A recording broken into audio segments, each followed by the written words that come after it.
A word of caution. This episode contains descriptions of a horrific double homicide. Please take care when listening. In 1971, two young adults attended a Valentine's Day dance in Durham and headed off to a deserted area to spend some time alone before the woman's curfew at her dorm. When she never made it back, her friends grew worried. Police at first theorized the two had probably left town to elope, but their friends and family didn't believe that. They were both committed to their respective studies at the time. When the man's car was found deserted the next day, with their coats still left inside, the mystery deepened. And when their bodies were found a few weeks later, the community was left reeling from what looked like a cruel double homicide. The case has never been solved, despite many different members of law enforcement continuing to investigate possible suspects. When two podcasters decided to take their own look into the case, they realized the main suspects were even more shocking than anyone could have ever imagined. There is much to love about North and South Carolina, but the two states have also had their fair share of violent and senseless crimes over the years. From murders on the Blue Ridge Parkway, in the heart of big cities or sleepy college towns, and along the coastal waters, some of these stories may be new to you. Some may have happened in your town. Some may involve people that are still missing to this day. But all will leave you remembering to always be vigilant about the people you meet and the places you go. I'm Renee Robertson. Please join me for Missing in the Carolinas.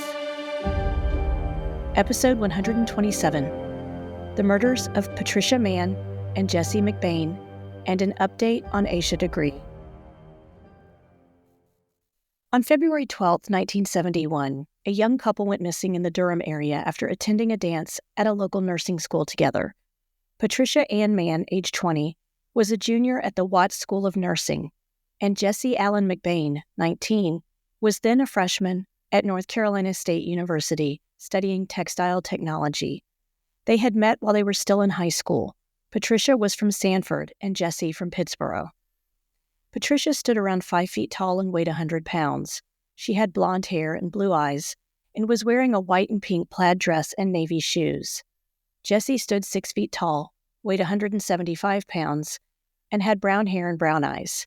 He was last seen wearing a burgundy shirt and plaid pants. Witnesses reported last seeing them around 11:30 p.m. when they left the dance and headed out in Jesse's 1968 English Ford. Patricia signed out of her dorm and planned to be back by the curfew of 1 a.m. Her friends assumed they were heading to a local parking spot away from the dormitories. Watts Hospital, established in 1895, was Durham's first city hospital, operating between the years of 1895 and 1976. It was a private 22-bed facility dedicated to the care of Durham's white citizens and offered free care to those who couldn't pay. The Watts School of Nursing was formerly known as the Watts Hospital Training School for Nurses and is North Carolina's second oldest nursing school. It became public in 1963 and closed in 1976. The grounds and buildings of the hospital's campus eventually became the North Carolina School of Science and Mathematics, which opened in 1980. The Watts College of Nursing is now affiliated with the Duke University Health System. Patricia's friends from Watts grew worried when they still hadn't seen a sign of her by the next day. They took their own cars and went to the area they suspected the couple had gone. Sure enough, Jesse's car was found on a paved road at the Crowsdale Golf Course, locked and with Patricia and Jesse's coats clearly visible through the windows. A box of Valentine's candy Jesse had purchased for Patricia was also still in the car. There was no sign of the couple in or near the vehicle. The car was actually located about 3 blocks from the neighborhood where Jesse's older sister, Gail, lived in the Crowsdale area. His father later told the media. Gail said she had not received a visit from the couple that night. By early the following week, the couple's families had joined together to offer a $500 reward for information leading to their whereabouts. 3 small planes based at the Raleigh-Durham Aviation and Durham Sky Park began a search from the air. A team from the Durham Fire Department and Rescue Squad searched Lake Medford, located near the Crowsdale subdivision, but turned up nothing. While the police at first asked family members if there was any way the couple had left town on their own to elope, the answer was a resounding no. Patricia and Jesse had been dating for about 3 years and had discussed getting married in the future, possibly the next year after Patricia graduated from nursing school. But at the time of their disappearance, they were both committed to their studies and had no immediate plans to wed. Besides, their families were supportive if they had wanted to get married. There was no reason to disappear for that reason without telling anyone. Suicide was also not considered a possibility. Police checked with Patricia and Jesse's roommates at Watts and NC State, and none of their clothing or belongings seemed to be missing. Jesse's roommate at NC State, a young man named Ray Womble, said Jesse's younger brother came to pick him up at their dorm and drive him back to their home in Pittsburgh. Jesse didn't have a car at the school full-time. Jesse said he was going to go home and then drive to Durham to take Patricia to the dance that night. As the days passed, with still no sign of the couple, police told the media that the possibility of Patricia and Jesse meeting foul play was becoming more and more likely. There was one sighting of a young woman matching Patricia's description in Henderson, North Carolina, the Sunday after the couple went missing. This was around midnight at a restaurant, and the young woman was with a young man, and they left in a gold or lime green Mustang. This did not turn out to be connected to Patricia and Jesse.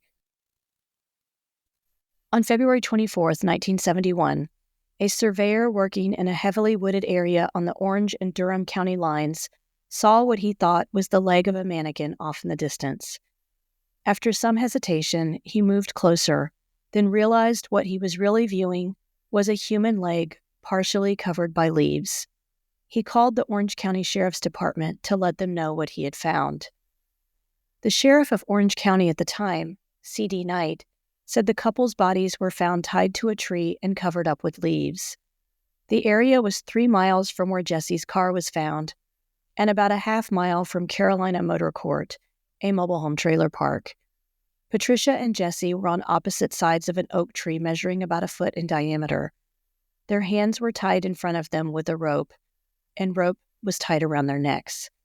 The rope that tied their wrists was a single strand of common half-inch hemp. Shorter ropes of the same kind were used in the strangulations. Both had bled profusely from their mouths, and Patricia also had blood on top of her head, possibly from a cut or a blow. Based on marks the couple's shoes had left in the dirt, police theorized the two were tortured slowly, being strangled and brought back to consciousness several different times before their final deaths. Jesse was identified by his wallet and Pittsburgh high school class ring. Around $4 in cash, his watch, and jewelry were still with his body. Robbery did not appear to be a motive. Before we continue, let's take a quick break for a word from our sponsors. It's wintertime. I don't know about you, but my skin is always in desperate need of moisture during this time of year. And, well, all the other months of the year too. But I don't like to experiment with a lot of different products at high price points if they won't work for me. Enter the products from SkinX Erin. I use her pre-cleanse oil, hydrating beauty oil, and perfecting night oil, and I was hooked from the first drop. The pre-cleanse gently removes dirt, impurities, and even waterproof makeup without tugging, all without stripping or drying out your skin. In addition to keeping your skin clear, it also helps your skin feel firmer and reduces the signs of aging. The hydrating beauty oil is a powerful and effective skin hydrator that never leaves your skin feeling greasy. The signature squalane oil is known for its anti-inflammatory and anti-aging properties. It's perfect for treating skin conditions like acne and eczema and reducing the appearance of wrinkles. The Perfecting Night Oil is loaded with vitamins E and A and is rich with antioxidants and omegas that nourish skin, replenish elasticity, and reduces stretch marks. A few drops a day leave skin smoother, more vibrant, and youthful. Want to try out the products for yourself? Go to shopxerin.com and use the code MissingCarolinas10 for a 10% discount on your order. I'll post a link in the show notes. Are you looking to level up your writing or learn a new skill? Whether you focus on nonfiction or are more inclined to creative writing, or want to learn how to put together a digital portfolio of your writing, Wow Women on Writing can help. Interested in podcasting? Check out a digital course I created called You Can Start a Podcast. During this pre-recorded webinar, you will learn the benefits of creating your own podcast, materials you need to get started, how to develop content that will keep listeners coming back for more, and ways your podcast can create supplemental income.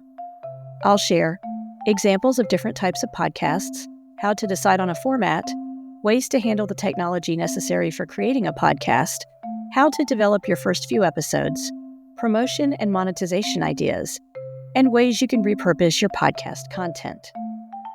All written materials and resources are provided by me.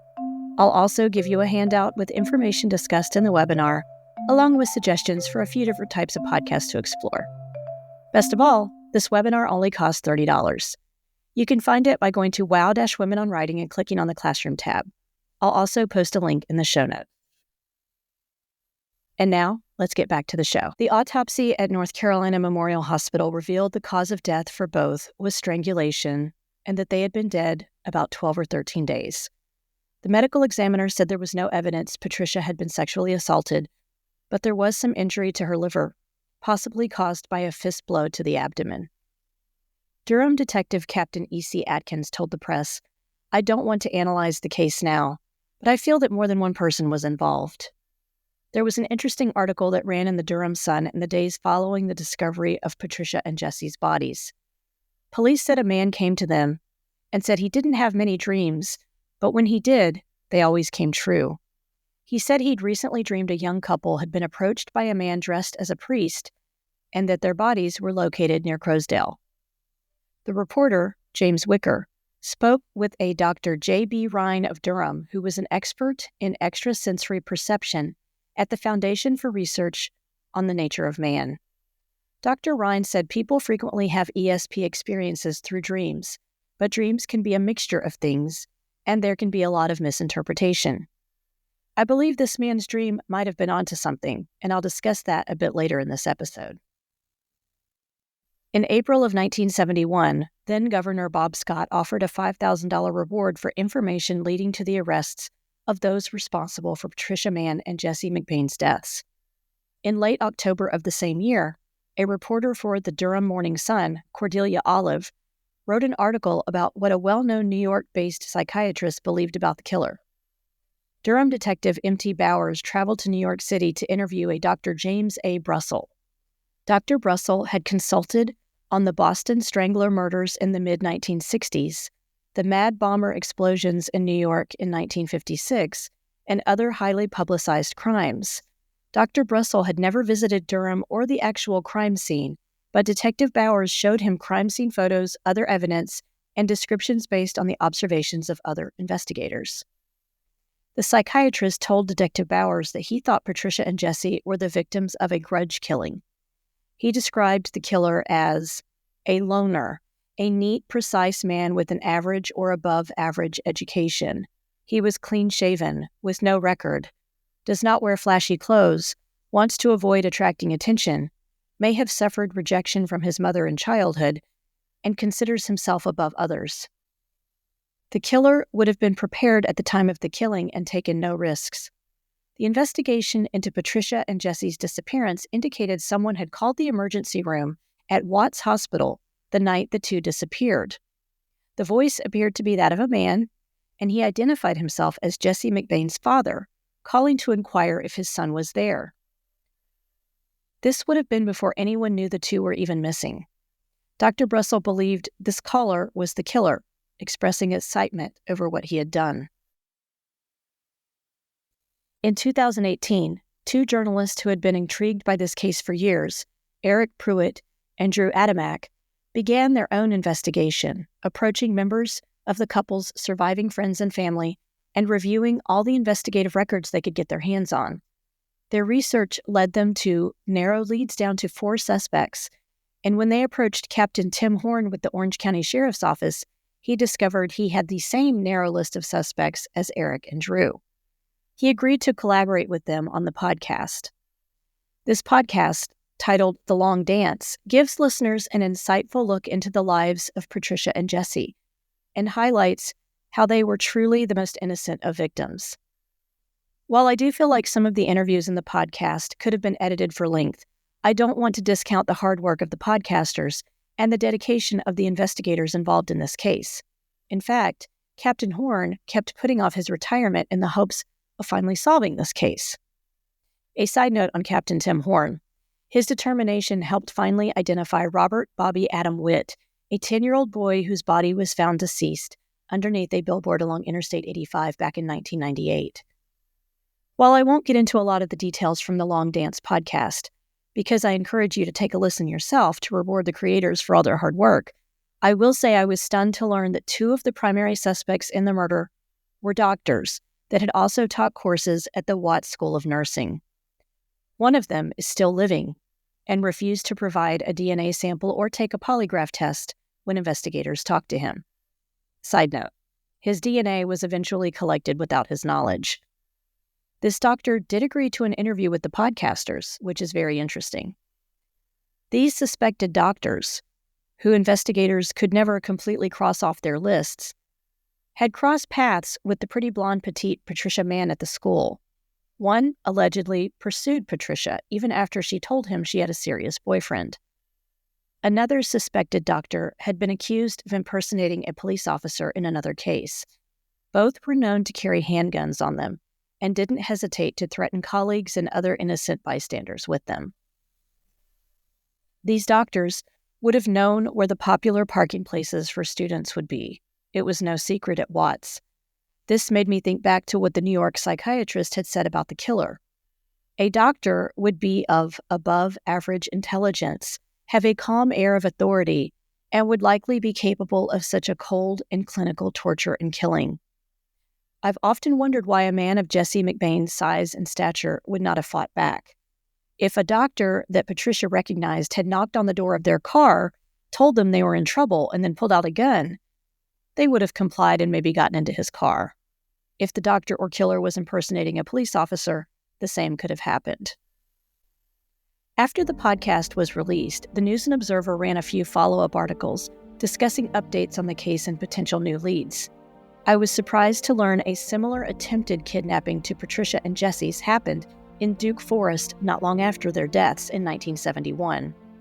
Investigators kept hearing about it over the years, but couldn't find much concrete information about this potential abduction.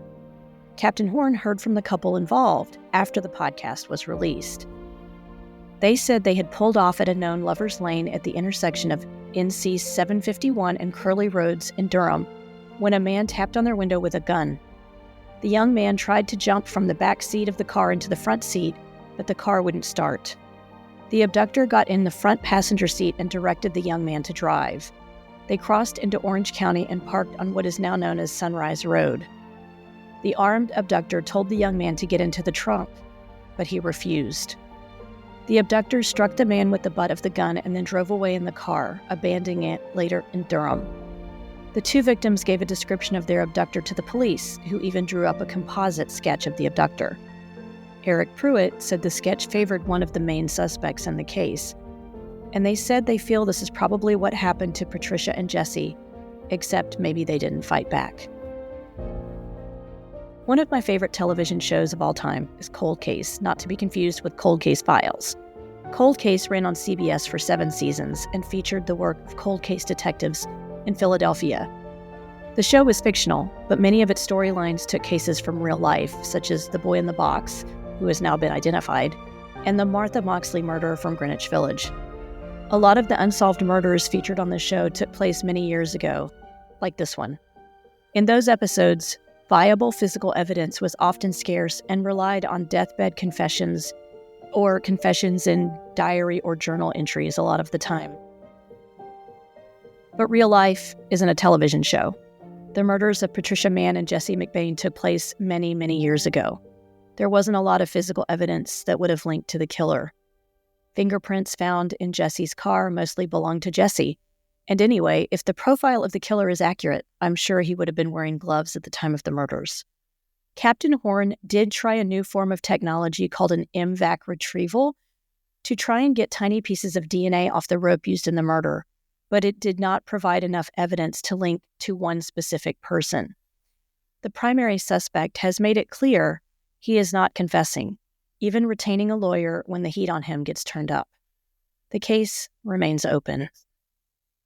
Anyone with information about the murders of Patricia Mann and Jesse McBane should call the Orange County Sheriff's Office at 919-644-3050.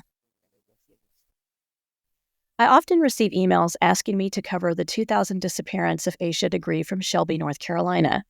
Those people may not realize I covered it back in episode 54, where I also discussed the unsolved 1987 Valentine's Day murder of a young woman abducted from the Asheville Mall.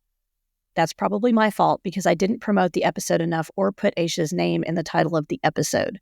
That was back in the early years of the podcast. I need to go back and do that. But because I'm discussing a February murder cold case in this episode, and there have been new updates this past year in the Asha Degree case, I thought I would share some of that news today.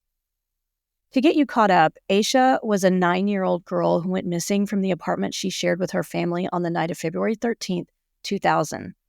The power had gone out earlier that evening due to a car accident involving an electrical pole. According to the family, the power came back on around midnight. Asha's father said he checked on his daughter, who shared a bedroom with her brother, around 2:30 a.m. and found her asleep. But investigators believe that shortly after that time frame, Asha packed a few things in a backpack and left her home. Around 3:15 a.m., nearby drivers saw a girl matching her description walking along Highway 18. She ran into the woods when one motorist tried to turn his car around and ask her if she was okay. Police later found items that may have belonged to Asha in those woods. When her parents realized she was missing the next morning, a large-scale search ensued. After 10 days, it was called off with no sign of the little girl. In August of 2001, developers clearing a property in Burke County found a child's backpack labeled with Asha's name. A search of the area turned up no other sign of her. In 2016, the FBI and Cleveland County Sheriff's Office released a photo of a car they believed she might have gotten into the night she went missing, a 1970s-era dark green Lincoln or Ford Thunderbird. 6 months ago, investigators in Cleveland County initiated search warrants on several properties there. These were related to evidence found with Asha's backpack in August of 2001. The DNA evidence linked those items to a woman named Anna Lee Dedman Ramirez, as well as a man named Russell Bradley Underhill. Underhill died in Lincoln County in 2004. The warrants stated items seized from the properties belonging to a Roy and Connie Dedman included a car, journals, cameras, film, a black trash bag, a human tooth in a Ziploc bag, children's clothing, computers, and laptops. One of the cars seized matched the description of the vehicle released by police in 2016. An article that ran in the Charlotte Observer shed some more light on the investigation.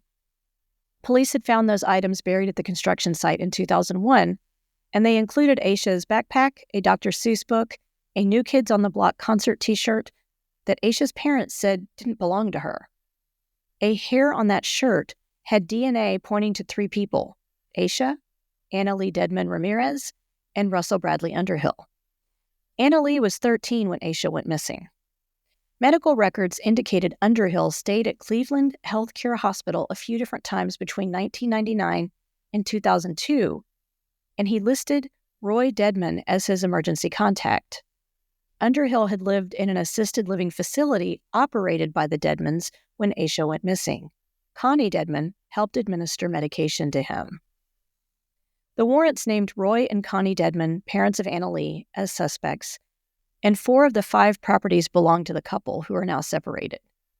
Investigators revealed they believe Asha was murdered and her body hidden. No arrests have been made yet.